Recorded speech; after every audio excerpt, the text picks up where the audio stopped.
जननी जानकी अतिशय प्रिय करुणा निधान की ताके जुग पद कमल बनाओ जासु कृपा निर्मल मति पाओ सीताराम चरण रति मोरे अनुदिन करुणा अनुग्रह तोरे बार बार वर मांगो देव श्री राम पद सरोज अन पायने भक्ति सदा सत्संग सियावर राम जय जय राम मेरे प्रभु राम जय जय राम करो कल्याण सीताराम प्रणवो पवन कुमार फल फल पावक ज्ञान वर जासु हृदय आकार बसहि राम सर चावधर बोलिए हनुमान जी महाराज की जय पूज्य पाद गोस्वामी तुलसीदास जी महाराज की जय सद्गुरु भगवान की जय जय सिया राम। मानस में उत्तरकांड में प्रसंग चल रहा है। हम सब ने जाना कि किस प्रकार काकभुजंगी जी गरुड़ जी के सारे जितने भी मोह संशय भ्रम है उनका निवारण अपनी क्षमता अनुसार कर रहे हैं। और अब तक हम सब ने देख लिया कि गरुड़ जी काकभुजंगी जी ने अपने वचनामृत से जो राम के जितने भी रहस्य थे, क्योंकि राम की लीला को देखकर ही उनको मोह हुआ था, उनके जितने भी रहस्य थे उनको उन्होंने बिल्कुल उजागर किया और उनको बताया। और अब ये स्थिति आ गई कि उन्होंने कहा कि अब मेरे जो है सब मोह आपके प्रसाद से सब नष्ट हो गए हैं। क्यों? राम रहस्य अनुपम जाना, राम का रहस्य जो अनुपम है उसको आपने मेरे को बताया नहीं है, जना दिया है। यहाँ पर ये कुशल वक्ता के भी काफी लक्षण आ रहे हैं कि वक्ता कौन है? जो अपने समस्त आए हुए जितने भी लोग हैं, संशय जिनके हृदय में है, उनके संशयों को नष्ट करे। नष्ट करते हुए उनके उस बीच में प्रभु का रूप, उनकी लीला, उनका नाम और उनका जो धाम है वो पूरी तरीके से प्रतिस्थापित कर दे, ताकि क्योंकि वो जो आया है श्रोता वो परमात्मा की खोज के लिए आया है। और किसी भी कुशल वक्ता का लक्ष्य तभी सफल होगा कि जब वो परमात्मा में उसके भाव को बढ़ाए। तो यहाँ पर उन्होंने कहा कि मेरे आपके प्रसाद से, और यहाँ बहुत सुंदर सुंदर गोस्वामी जी दे रहे हैं, हमारे भी जीवन के मोह तभी नष्ट होंगे जब किसी का प्रसाद हमें मिलेगा। और वहां पर उन्होंने पीछे बोला है इस चीज को कि कोई भी गुरु बिन भव निमित करिए न कोई, जो बिरंची शंकर सम हो। कि कोई भी व्यक्ति अगर कोई शंकर ब्रह्मा के समान हो लेकिन गुरु के बिना इस संसार के समुद्र को पार नहीं कर सकता। क्योंकि संसार जो सब है ऐसा समुद्र जिसमें आप देखें कि तरह तरह के जीव जंतु प्राणी आपको समुद्र में मिलते होंगे। जो स्थूल अपना सब सागर है उसमें तरह तरह के भयानक जीव भी हैं। और सोचो कोई वो वहां पर व्यक्ति डूब जाए तो कहाँ वो एकदम उसको पकड़कर और खा जाएंगे। इसी तरह ये जो संसार रूपी समुद्र है, यहाँ पर भी नाना प्रकार के ग्रह कारज नाना जंजाल, ये सब जंजालों ने पकड़ रखा है। ते अति दुर्गम शैल विशाल, अति दुर्गम है ऐसे पर्वत है, इनको पार करना बड़ा कठिन है। तो इस संसार को पर्वत की भी दिया और यहाँ पर जंजाल बताया और यहाँ पे भवसिंधु बताया कि ये भवसिंधु बिना गुरु की कृपा से पार नहीं पाया जाएगा। लेकिन हे काकभुजंगी जी, आपकी कृपा से मेरे सब संशयों का यहाँ मोह का निवारण हुआ। ताहि प्रसन्न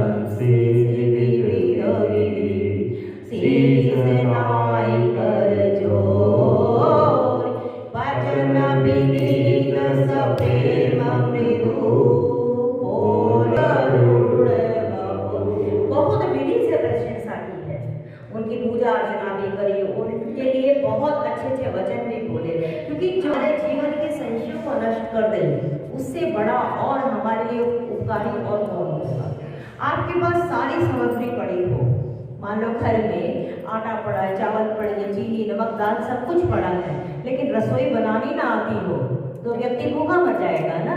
इसी तरह जीवन में हमारे पास सब कुछ हो, लेकिन उस जीवन का आनंद लेने का ही अगर हमें ज्ञान नहीं है या कोई आनंद नहीं दिलवा पाता तो हमारे वो सब चीजें बेकार है।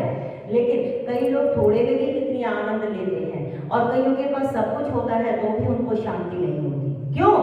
जहाँ घुमती तहसील निदाना, जहाँ सुमति है संपत्ति नाना।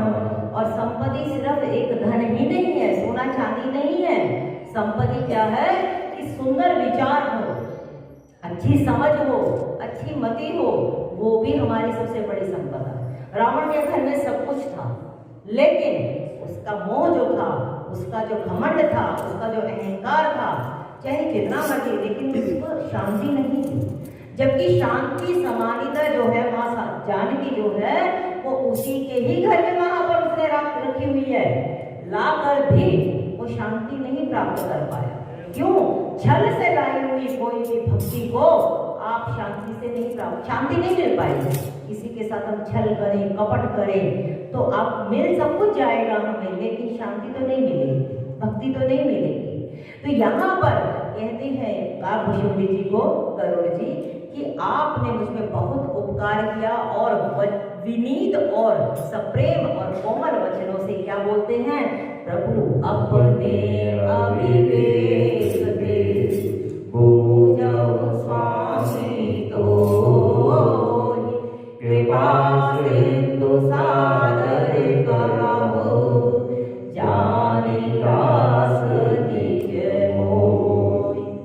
गोस्वामी जी ने यहाँ पे थोड़ा सा श्रोता के लक्षण जिनको अपने संशय का निवारण करना है, तो वहां पर उन्होंने थोड़े से लक्षण बताए कि श्रोता जो है प्रश्न भी पूछे तो विवेकपूर्ण पूछे।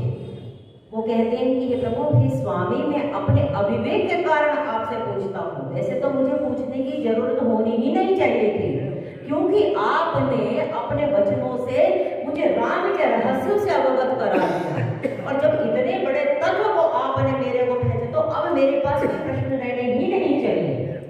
और ये कथा मैया की बहुत बड़ी कृपा होती है कि हम जाए कथा मैया की शरण में और हमारे सभी संशयों का निवारण हो जाए, कोई प्रश्न हमारे सामने बचे ही ना। वही उत्कृष्ट सत्संग कहा जाता है कि हमें कुछ कहना ना पड़े और हमारे सारे सवालों का जवाब आना शुरू हो जाए। आप देखेंगे कि पहुंचे हुए गुरुओं के पास, सदगुरुओं के पास आप मन में सोच के जाएंगे कि हम ये पूछेंगे वो पूछेंगे, लेकिन जाते ही कयो मोह संशय नाना, आपके आश्रम में आते ही जो यहाँ वो बोलेंगे भी कि सब संशय और नाना भ्रम चलेगा। तो यहाँ अविवेक क्या मान रहे हैं गरुड़ जी कि मेरा अविवेक ये है कि आपने मुझे समस्त रूप से समझा दिया, फिर भी मेरा कुछ एक प्रश्न है। अब यहाँ भी जो प्रश्न आ रहा है, पहले उन्होंने राम के रहस्यों के बारे में जानकारी चाहिए, उनकी जिज्ञासा राम के रहस्यों के बारे में। अब राम के रहस्य जब उनको सुन लिए तो अब जो वक्ता रूपी काकभुशुंडी जी हैं, अब उनके जीवन के बारे में गरुड़ जी को थोड़ी सी जिज्ञासा आई है। अब उनके जीवन के रहस्यों को वो जानना चाहते हैं। क्यों? खग समझही खग ही की भाषा। अब उनको लगता है कि आप इस स्थिति पे कैसे पहुंचे। आप अगर पहुंच सकते हैं, हर व्यक्ति को होती है ना जिज्ञासा कि भाई ये कर सकते हैं तो फिर मैं भी क्यों ना करूं। अगर ये गाड़ी बना सकते हैं तो हम भी सोच, कुछ व्यक्ति का हर एक की अपनी अंदर की इच्छा तो रहती है कि मैं भी ऐसा कर लूं। यही जिज्ञासा गरुड़ जी को भी लगती है कि अगर काकभुशुंडी जी इस समय इस तरीके से इस अवस्था पे पहुंचे हैं तो उसका क्या कारण है। तो ये एक तरीके से उनकी जीवनी के बारे में उनके अब प्रश्न आ रहे हैं। तो कहते हैं कि मैं अपने लिए अविवेक हूँ, मत मानना इसको, लेकिन मैं एक प्रश्न आपसे पूछता हूँ, ये कृपा के समुद्र, आप मुझे अपना दास जानकर आदर पूर्वक मेरे प्रश्न का उत्तर दें। मैंने श्रोता विवेकी होना चाहिए, श्रोता विनम्र होना चाहिए और श्रोता जो एक तरीके से बहुत ही अपने आप को उन अहंकार से हटाकर दास समझकर प्रश्न करे, तो यही श्रोता के लक्षण है। लोग कई बार जानने के लिए प्रश्न नहीं करते हैं, लोगों को मापने के लिए प्रश्न करते हैं कि इसमें कितना ज्ञान है। अरे भाई, ज्ञान किसी में हो, क्योंकि यहाँ ज्ञान अखंड एक सीता, एक भगवान राम के पास ही ज्ञान अखंड है, वरना मनुष्यों की कुछ नहीं है। क्योंकि यहाँ पर मनुष्य कौन है कि जिसका हर्ष, शोक, ज्ञान, अज्ञाना, ये सब जीव धर्म के लक्षण है, कभी आएंगे कभी जाएंगे, लेकिन परमात्मा का ज्ञान अखंड रहता है। तो यहाँ पर उन्होंने बोला कि आप मेरे प्रश्न का उत्तर दीजिए। तो प्रश्न क्या है? तुम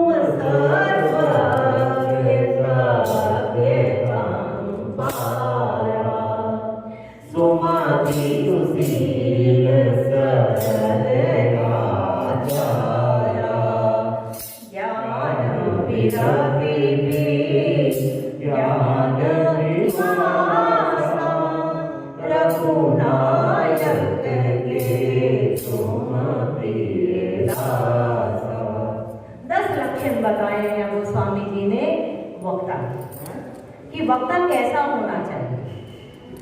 वक्ता जब बैठता है किसी भी चीज में तो उसकी बहुत जिम्मेदारी हो जाती है, और वो जिम्मेदारी को अगर वो निर्वहन नहीं करता है तो उसको तथा मैया अभिशाप देती है। क्योंकि जितना हम ऊंचे जाते हैं उतना ही ज्यादा सावधानी भी बरतनी पड़ती है। कहते हैं ना, सावधानी हटी और दुर्घटना घटी। तो यहाँ शास्त्रों ने वक्ताओं के लक्षण 10 लक्षण जो यहाँ पे गोस्वामी जी इस भक्ति में ला रहे हैं। क्या? क्योंकि काकभूषुंडी जी तो यहाँ पर वक्ता है और गरुड़ जी यहाँ श्रोता है। तो वक्ता के लक्षण क्या है? तुम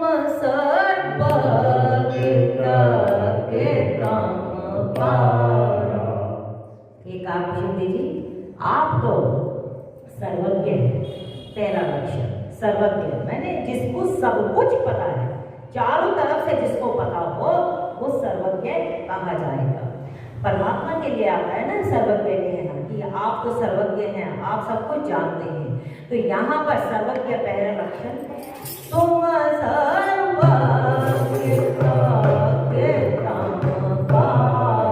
सर्वज्ञ मैंने तत्व की जानकारी रखी है। तत्व का मतलब ये होता है कि इसका मूल में क्या है, मोटिव क्या है, ये है क्या वस्तु, उसके बारे में। जैसे कई बार एक सब्जी बना दी जाती है तो लोग कहते हैं ना, बताओ सब्जी किसकी बनी। तो वो जो व्यक्ति बिल्कुल जानकार होगा तो वो बता देगा कि इसकी ये वाली सब्जी है। तो माने कि वो उस चीज का बहुत ज्यादा तत्व को जानता है। ऐसे ही काकभूषुंडी जी समस्त जितने भी रहस्य हैं पृथ्वी के, ब्रह्मांड के, परमात्मा के, उन सब तत्वों को जानकारी रखते हैं। तो ऐसा गरुड़ जी ने बोला, आप सर्वज्ञ हैं, आप तत्वज्ञ हैं, आपको तत्व की जानकारी है। और तम पारा मैंने, तम होता है अंधकार, अंधकार मैंने माया से आप परे, आपको माया छूटी ही नहीं। क्योंकि उन्होंने कहा ना कि 100 योजन तक उनके आश्रम से तो माया परे रहती है। भक्त जो होगा, भक्त के पास माया फटक ही नहीं सकती। क्योंकि उत्तरकांड में आता है, माया खलु नर्म की बिचारी। माया तो भक्त के दरबार में नाचती रहती है, वो उसकी दासी बनकर रहती है, वो उसकी स्वामिनी बनकर नहीं रहती। हम जितना भी माया को पैसे को भी माया बोलते हैं ना, भाई तुम्हारे पास कितनी माया है। और माया कहते हैं कपट को भी, कि इसने माया, जैसे मायावी राक्षस जो बोलते हैं, तरह तरह की माया फैलानी। तो ये जो माया होती है, ये माया तो हमें ही पकड़ के रखी है, हम ही उसके गुलाम हैं। लेकिन जो भक्त होता है उस माया उसको गुलाम नहीं बना सकती, क्योंकि उसने मायापति को पकड़। जब नट होता है ना, नट अपनी माया फैलाता है, तो जो नट की माया है वो सारे लोगों पे तो असर कर जाती है, लेकिन जो नट का सहायक होता है उस पर असर नहीं करती है। क्यों नहीं करती? क्योंकि वो जानता है कि ये जादूगर है और सब पे जादू फैला रहा है। ऐसे ही परमात्मा ने अपनी माया का जादू सब पे फैला रखा है, सभी उसकी माया में नाच रहे हैं। लेकिन जो उसका दास हो जाता है, सेवक हो जाता है, वो तो जानता है कि मेरे प्रभु की सब माया बिगाड़ नहीं सकती, क्योंकि जानत तुम ही होई जाई। वो जो उसको जान लेता है, एक होता है मानना। अभी तक देखो हम जितने भी बैठे हैं लोग, अभी तक हम प्रभु को मानते हैं। ये मेरे राम जी हैं, ये मेरे कृष्ण हैं, ये मेरे श्याम बाबा हैं, ये मेरे शिव बाबा हैं। अभी हम सब प्रभु को मानते हैं, अभी हम प्रभु को जानते हैं। और जब जान जाएंगे तो जानत तुम ही होई जाई। जब उसको जान लेंगे तो फिर कोई अंतर नहीं रहता है। लेकिन भक्त जो होगा है वो परमात्मा को जान लेता है। ये यात्रा है मानने से जानने तक। तो जब तक हम उस परमात्मा को पूरी तरीके से नहीं जाने तो हमें अभी और यात्रा करनी पड़ेगी। तो वक्ता का जो लक्षण है तीसरा, वो ये है कि उसके अंदर माया का प्रभाव नहीं होता, अंधकार से परे होता है। और अगला लक्षण सुमति सुशील सुमति, उत्तम बुद्धि रहती है उसकी। और तभी तो हम माँ जानकी से भी मांगते हैं ना कि हमें माँ निर्मल बुद्धि दो, क्योंकि परमात्मा उसकी बुद्धि इतनी विशुद्ध कर देता है। भीष्म ने भी जब कृष्ण गए हैं अंत समय में उसके पास, तो उन्होंने एक ही वस्तु मांगी कि कृष्ण मेरी जो ये कुंवारी बुद्धि है इसका विवाह आप अपने साथ कर दें। क्योंकि हमारी बुद्धि अगर परमात्मा के चरणों में समर्पित हो जाएगी तो फिर वो अच्छा ही अच्छा सोचेगी, वरना ये जो कुमति होती है पता नहीं कितना विनाश कर देती है। आज ये जो सब युद्ध की एक स्थिति बन चुकी है, इतनी और हो रहे हैं युद्ध, ये क्या है? सब कुमति के तो लक्षण है। कितना विनाश हो रहा है संसार में।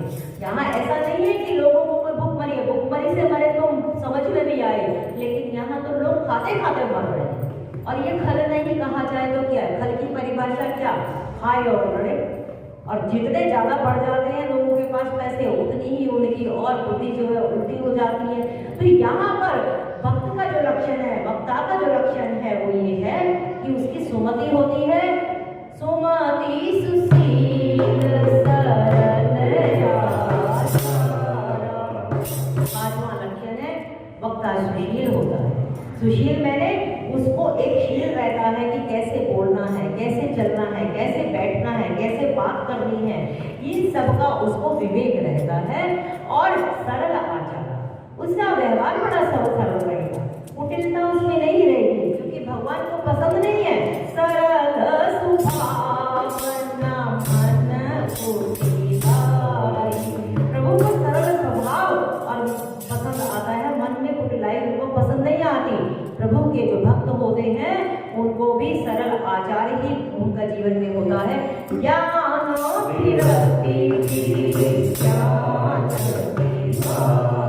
तो मेरा लक्षण था सर्वज्ञ, दूसरा तत्व को जानकारी, और तीसरा था माया से वो परे रहता है।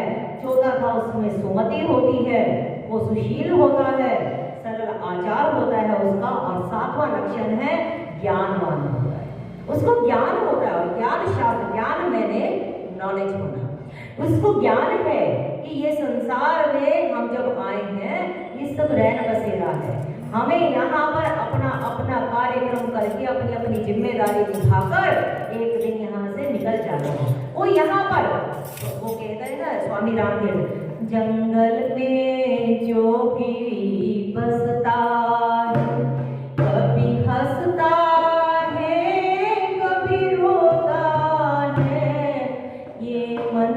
मेरा भटकता है, ये मन ना मेरा कहीं अटकता है। ये कहीं मन फंसता नहीं है। कहते हैं एक बार स्वामी रामतीर्थ लाहौर की गली से निकल रहे हैं, वहां पर एक बहुत सुंदर नगर वधु, अत्यंत सुंदर नगर वधु अट्टालिका से ऊपर से देख रही है। तो एकदम स्वामी रामतीर्थ जो बिल्कुल परम सन्यासी थे और देखते ही रह गए उसके रूप सौंदर्य को। और जैसे देखते रह गए तो उसने कहा कि महात्मा तुम कहाँ गलत रास्ते पर पड़ रहे हो, क्या देख रहे हो? तो एकदम उनकी तंद्रा छूटी। उन्होंने कहा ना तुझे देखता हूँ, ना तेरे रूप को देखता हूँ, मैं तो जिस खुदा ने तुझको बनाया उसके नूर को देखता हूँ। उसको हर रूप में परमात्मा सब में उसी का रूप समाया, कौन है अपना कौन पराया, सबको कर प्रणाम, जो सिया राम में सब जग जाने। तो ये है ज्ञान, और भक्त के अंदर वो ज्ञान आता है।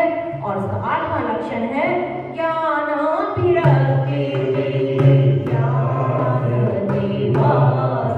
ज्ञान आएगा तो साथ ही साथ वैराग्य भी जीवन में आना चला जाता है। जब व्यक्ति को शास्त्रों का संग करने से, संतों का संग करने से, भक्तों का संग करने से ये विवेक उपजता है कि भाई अपने अपने सब कार्यों को करो, लेकिन जब समय मिले तो राम को भजो। राम भजो सुखदाई ये जीवन 2 दिन का। जब ये समझ बन जाती है तो फिर उसके अंदर धीरे धीरे वैराग्य आना शुरू होता है। 9वां लक्षण है ज्ञान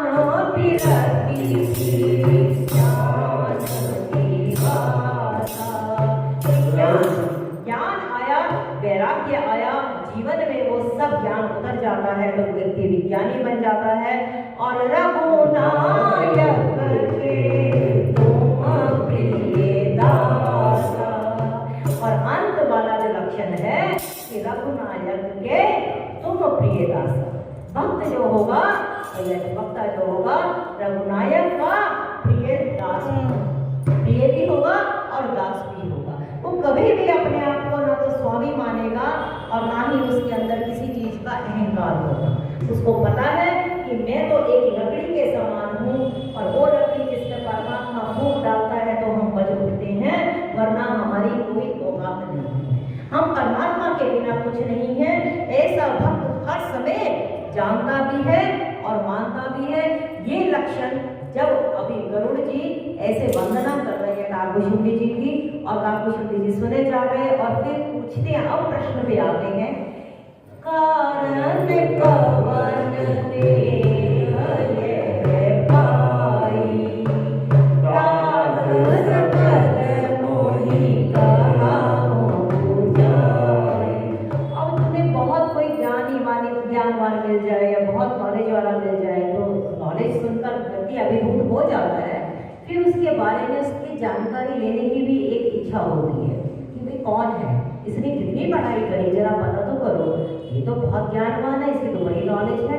तो वो जो जिज्ञासा आ रही है, सात्विक जिज्ञासा, ऐसी जिज्ञासा गरुड़ जी को काकभूषुंडी जी के बारे में आई कि देह तो इनकी काग की है, पक्षी की है, कौवे की, और कौवे को अधम पक्षी माना गया है, चांडाल पक्षी माना गया है, आमिष भोगी मैंने जो मांस पक्षी होता है ऐसा पक्षी माना गया। ये सब ऐसी योनि का जो है शरीर, और ये योनि में इतनी चरक देवी, ये भक्ति मिल गई इनको, तो ऐसा कैसे हुआ? ये जिज्ञासा उन्होंने अब उन्हीं से ही पूछी कि कारण कवन देह ये पाए, आपने ये देह कैसे पाई? और इसमें बड़ा सुंदर सूत्र है कि आप देह मत देखो किसी की, उसका ज्ञान देखो। हम व्यक्ति को, क्योंकि हम देहधारी है ना, हमें मांस ही दिखता है, हम चर्म वाले हैं तो हमें लोगों के चर्म ही दिखते हैं कि बस इतना सजा लो तो लोग, और इससे प्रभावित हुआ जा सकता है, प्रकाशित नहीं हुआ जा सकता। यहाँ पर काकभूषुंडी जी ने गरुड़ जी को प्रकाशित किया है। अब उनको जो प्रकाशित हो गए एकदम, तो उन्होंने कहा कि क्या कारण है कि आपने ये देह मिली है? तो बोले कि कारण कवन देह ये पाई, ताग सकल मोहि कहाहु जाई। आप सारी बात बताओ कि आपको एकांत ये देह कैसे मिली? रामचरित सर सुंदर स्वामी पायौ कहाहु जग स्वामी। ये स्वामी, ये आकाश में विचरण करने वाले, आप मुझे बताओ, आपने ये सुंदर रामचरित्र मानस कहाँ से पाया? जो आपने मुझे गयो मोर संदेह तो प्रसाद पाए से, जो अभी काकभूषुंडी जी का आपने पूरा पढ़ते हैं, हम पीछे कर भी गए हैं, उसका जो पूरा चरित्र सुन लिया तो वो अब कहते हैं ये रामचरित्र का सुंदर जो आपको मिला ही कैसे मिला? नाथ सुनामे अस सिर माही, मातरम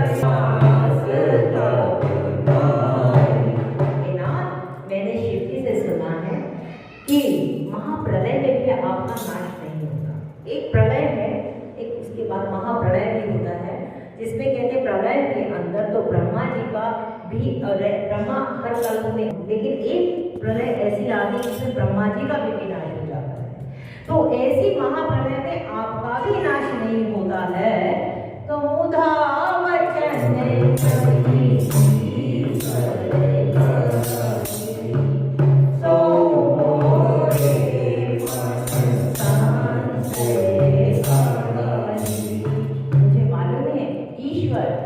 ईश्वर जब भी शब्द आया है ना मानस में, वो भगवान शिव के लिए आया है, क्योंकि ईश्वर जो वहां पर है शब्द वो भगवान शंकर के लिए लगता है। तो ईश्वर कभी भी मुधा मैंने असत्य यानी झूठ, ईश्वर कभी भी झूठ नहीं बोलते हैं। और मेरे मन में बस अब यही एक संशय है कि ऐसा क्या कारण है कि महाप्रलय में भी आपका अंत नहीं होता। और देखिए आपकी ऐसी है क्योंकि उसमें तो कोई पक्षी, कोई पशु, कोई जीव जंतु, जड़ अजर कोई भी नहीं रह पाता होगा, तब भी आप वहां पर रहते हैं। तो क्या कारण है?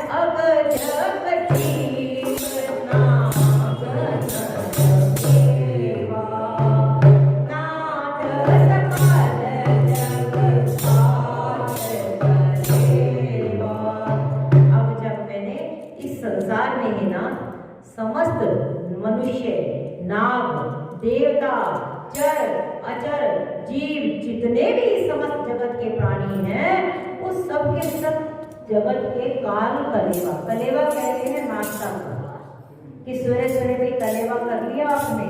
तो ये कलेवा जो है ये मैंने पूरा उनको सुबह उठते ही नाश्ता चाहिए, और एकदम ही काल सब मुंह बाए खड़ा है और वो एकदम ही सब जीवों को भक्षण कर रहा है। लेकिन आपको तो तब भी अंत नहीं है, ऐसा प्रश्न उठ रहा है।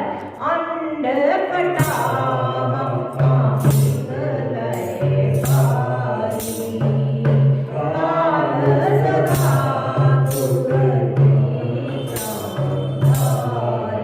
असंख्य ब्रह्मांडों का नाश करने वाला काल ये तो लगातार ही घूम रहा है, उसका चक्कर कभी भी कम नहीं हो सकता, क्योंकि उसकी अपनी एक ड्यूटी है। ये काल का जो पूरा का पूरा वर्णन है, ये पूरा गीता के अंदर वहां पर कृष्ण ने जब अर्जुन को दिखाया है अपने इसको दिव्य चक्षु देकर, तो उसको डर गया ना अर्जुन। उसने कहा आप कौन है, मैं आपको नहीं जान पा रहा, मैं आपसे भयभीत हो रहा हूँ। उन्होंने कहा कि मैं इस समय बड़ा हुआ काल हूँ, और काल जो है वो इस समय में इन सब जितने भी लोग हैं इन सबको मैं खाने के लिए इस समय प्रकट हुआ।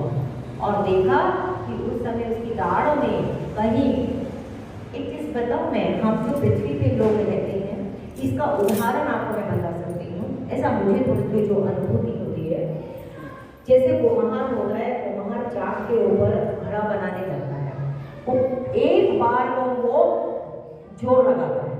जब वो एक बार को उसका वो चक्कर कटता है तो एक शेप आने की होती है, और उसी के ऊपर जो ऊपर की जो उसकी होती है धुरी, वो कितने चक्कर लगा जाती है। हमारी पृथ्वी पे जो घटनाएं हमारे जीवन में खड़ी हुई होती हैं, ये जीवन में घटनाएं बाद में घट रही होती हैं। ये घटनाएं पहले हमारे ऊपर का जो स्तर है जो हमें नहीं दिख पा रहा है, वहाँ पहले घट चुकी होती है। तो ये जब जैसे जैसे व्यक्ति का साधना कर्म बढ़ता है उसको ये अनुभूतियाँ होती हैं। क्यों हमें पहले से ही सपने में कुछ चीजें दिख जाती हैं, वो सब घटनाएं हमारे जीवन में जो घटने वाली होती हैं वो एक स्तर पे वो पहले हो चुकी होती। क्यों? हमारा एक शरीर है स्थूल शरीर, स्थूल शरीर में जो हमारे सब घटनाक्रम चल रहे हैं वो हमारा स्थूल शरीर देखता है। एक शरीर है हमारा सूक्ष्म शरीर, वो सूक्ष्म शरीर जो है व्यक्ति का, जिसको ऑरा कहते हैं, जो अभी तो काफ़ी टेस्ट भी होते हैं, इन्वेस्टिगेशंस भी होती हैं, तो उस लेंस से, उस कैमरे से व्यक्ति का पूरा ऑरा देखा जा सकता है। और उसी से ही बहुत सारे लोग जो हैं, जो नॉलेज वाले लोग हैं, उसकी बीमारी का भी पता लगा लेते हैं कि इसका ये वाला अगर कलर है ऑरा का तो इसको ये बीमारी है, उसको ये वाला ऑरा है। ऐसे लेंस आ चुके हैं, ऐसे टेस्ट आ चुके हैं, तो वहाँ से उसका पता लग जाता है। वो जो ऑरा है वो हमारा है सूक्ष्म शरीर, और उसके ऊपर एक और शरीर है जिसको कहते हैं कारण शरीर। तो हमारे साथ 3 शरीर लगातार चल रहे हैं। तो जो घटनाएं घटनाएं काफी पहले घट चुकी होती हैं। जो आगे घटने वाली हमारे स्कूल में आ रही है वो बाद में आती हैं, उससे पहले वो ऊपर के ग्रुप में हो चुकी है, जिसका कुछ कुछ टच यहाँ गोस्वामी तुलसीदास जी ने काकुशुंडी जी के जीवन में करा कि अभी जब राम जन्म महोत्सव अभी अयोध्या में मन रहा है और उसी समय वो उनके उदर में चले गए और कितनी कितनी यात्राएं कर ली हैं उन्होंने, और उसके बाद जब बाहर निकले हैं तो पता लगा अभी तो 2 घड़ी की हुई है।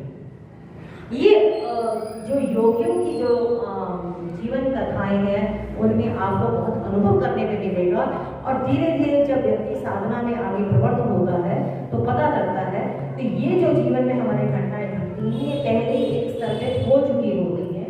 तो यहाँ पर वो कहते हैं कि काल जो है ना, काल का चक्र हमेशा चलता रहता है, वो किसी को छोड़ता नहीं है, और उस काल के चक्र से भी आप बच गए हैं, महाप्रलय में भी आपका अंत नहीं होता है।